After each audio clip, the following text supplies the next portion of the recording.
আমি যদি কাউকে কাজ শিখাই, হ্যাঁ, আর কোথাও বাঁচবে না পৃথিবীর কোথাও, অন্তত যে কাজটা শিখাবো।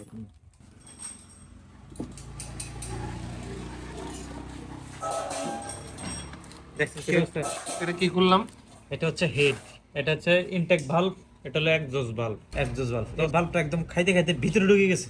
কয়দিন পর পরে মানে অ্যাডজাস্ট করাতে মনে আছে, এটা একদম ভিতরে ঢুকে গেছে। আচ্ছা, এই যে দেখেন পিস্টনের উপরে কি পরিমাণের হ্যাঁ হ্যাঁ হ্যাঁ, মানে ইঞ্জিন অয়েল আর কি, যেটা পুরাইছে এটা।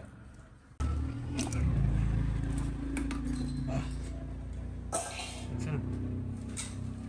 কম তো চলে নাই, ৮০,০০০ চলছে। ৮০,০০০ পরে কি কি ইঞ্জিনে কি কি পাল্টাতেছে দেখবেন, কি পরিমাণে বোঝা ইঞ্জিন যাচ্ছে। অয়েল উঠতো। হ্যাঁ, গাড়ির সাথে যেটা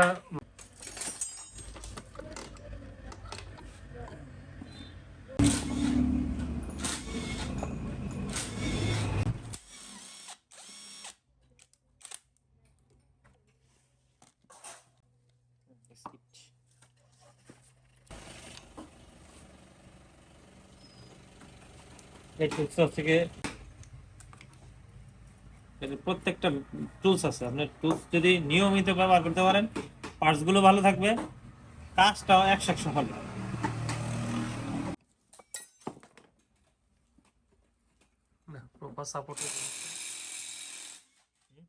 প্রপার সাপোর্টে খুলে গেল জিনিসটা কত সহজে, কিন্তু টুলসের ইয়ার জন্য।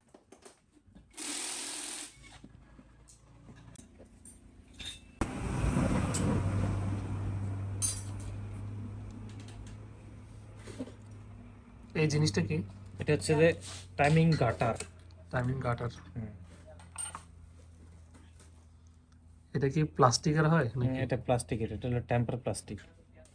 একটা বার চিন্তা করেন, ইঞ্জিনে মাঝে মধ্যে প্রচন্ড হিট হয়, আমাদের পায়ে পর্যন্ত তাপ আসে, যেটা আমরা সহ্য করতে পারি না, কিন্তু ইঞ্জিন ভিতরে কোম্পানি প্লাস্টিক দিছে। এটা কি পরিমাণ প্লাস্টিক আমাকে চিন্তা করেন।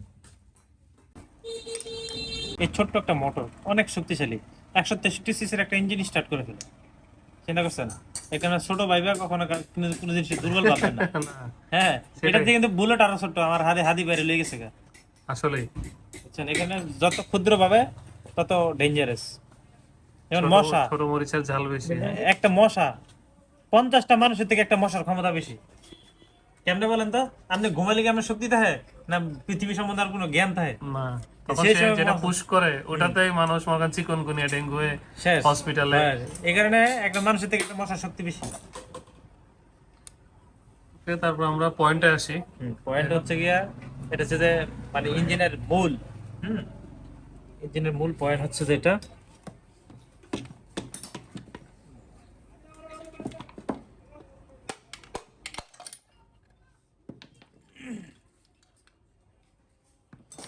প্রিমিয়ামের উপর প্রিমিয়াম, প্রিমিয়ামের উপর প্রিমিয়াম, একদম ফুল ডাউন। ফুল ডাউন। এটা হচ্ছে যে হোয়াইট হ্যান্ড ব্যালেন্সার, ইঞ্জিনের কম্পন শক্তি ধরে রাখে। ওকে, আচ্ছা, হোয়াইট হ্যান্ড ভাইব্রেট করে যে। ভাইব্রেশনটাকে ধরে রাখে। এটা হচ্ছে গিয়ার চেঞ্জার, নিউট্রাল থেকে ফার্স্ট গিয়ার থেকে একদম 5 গিয়ার পর্যন্ত। হ্যাঁ, প্রত্যেকটা জিনিসের প্রত্যেকটা গিয়ার উনি চেঞ্জ করে থাকে। ওনার নাম হচ্ছে গিয়ার চেঞ্জার। আমার মতে কেউ ধরে শিখাবেন আপনাকে, বুঝছেন? ইনশাআল্লাহ আপনার সম্মান রাখার চেষ্টা করব। এটা হচ্ছে যে গিয়ার ফিঙ্গার, গিয়ার পুশ, এগুলোর সাহায্যে গিয়ারগুলো ওঠানামা করে, চেঞ্জারের সাথে এগুলো লাগানো থাকে, এগুলো গিয়ার ফিঙ্গার হবে। এই হচ্ছে মেকানিজম, গিয়ার বক্স কমপ্লিট। দেখতেও চমৎকার জিনিসটা আসলে। এগুলো যদি আপনারা খুলে দেই, আপনার সেভাবে কাটতে পারবেন? এখন হয়তো পারবো না, কিন্তু হয়তো একটা যদি এভাবে করার সুযোগ পাই কখনো, তখন হয়তো জিনিসটা সহজ লাগবে আর কি করতে করতে। এগুলাকে পড়তে হবে ৬ মাস, তারপরে পৃথিবীর প্রত্যেকটা জিনিস শুরুতেই কঠিন। শুরুতেই কঠিন, শিখে ফেলে আর কঠিন নেই। বাবা এটাকে ঝেড়ে ফেলো, সাবান পানি। কিন্তু পানি না, কি বলে? সাবান পানি ডুববেই সাবান। আচ্ছা আচ্ছা, কানেক্টিং করলে ফেলা। এটা আছে ভি, এই কানেক্টিংটা চেঞ্জ করে দিতে হবে। কানেক্টিং চেঞ্জ করতে হবে, ক্যারেন bearing, white and balancer bearing, gear shape bearing, ঠিক আছে, তার ক্লাস শেপ বিয়ারিং, ইঞ্জিনের সমস্ত সবগুলো বিয়ারিং আমরা চেঞ্জ করে দেবো। ওকে। কানেকশনের সাথে যতগুলো বিয়ারিং আছে আমরা সবগুলো চেঞ্জ করে দেবো, ইনশাআল্লাহ গাড়ি পুনরায় পারফরমেন্স ফিরে পাবে।